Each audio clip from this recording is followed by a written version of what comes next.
அதாவது அந்த திருக்கேதீஸ்வரம்னு சொல்கிறீங்க இல்லையா, அந்த ஆலயத்தின் பின்பகுதியில் இருக்கக்கூடிய அந்த கடல் இருக்கு இல்லையா, சுவாமியை பார்த்துருப்பீங்க நீங்கள்.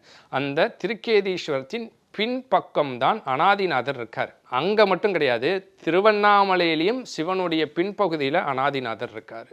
சதுரகிரியில் சுவாமியிட்டேருந்து வடகிழக்கு திசையில் பார்த்தீங்கன்னா அந்த மேல் உச்சியில் அனாதிநாதர் இருக்கார். இது எல்லாமே சூட்சமமாக அவர் தரிசனம் கொடுத்த இடங்கள். அப்போ எல்லா சிவாலயங்கள்லையும் சிவாலயத்திற்கு பின்பகுதியில் அந்த அனாதிநாதரை தரிசிக்க முடியும். நீங்கள் எந்த சிவன் கோயிலுக்கு வேணாலும் போய் அனாதிநாதரை தியானம் பண்ணியோ இல்லாட்டி அவரை ஆத்மார்த்தமாக, ஏன்னா மந்திரம்ங்கிறது என்ன, நம்ம சொல்லக்கூடிய வார்த்தைகள் தான், ஒரு விதத்தில் ஃபிலாசபின்னு கூட வச்சுக்கலாம். ஏன்னா எதை எண்ணி நீங்கள் மந்திரம் ஜெபிக்கிறீர்களோ அதுவாக தான் நடக்கும். அப்போ அவருடைய பெயர்களை சொல்லி அந்த சிவனுடைய பின்பகுதியில் நின்று ஒரு ஜோதி ஏற்றி அனாதிநாதரை கும்பிட்டிங்கன்னா கூட உங்களுக்கு அவர் அனுகிரகம் செய்வார்.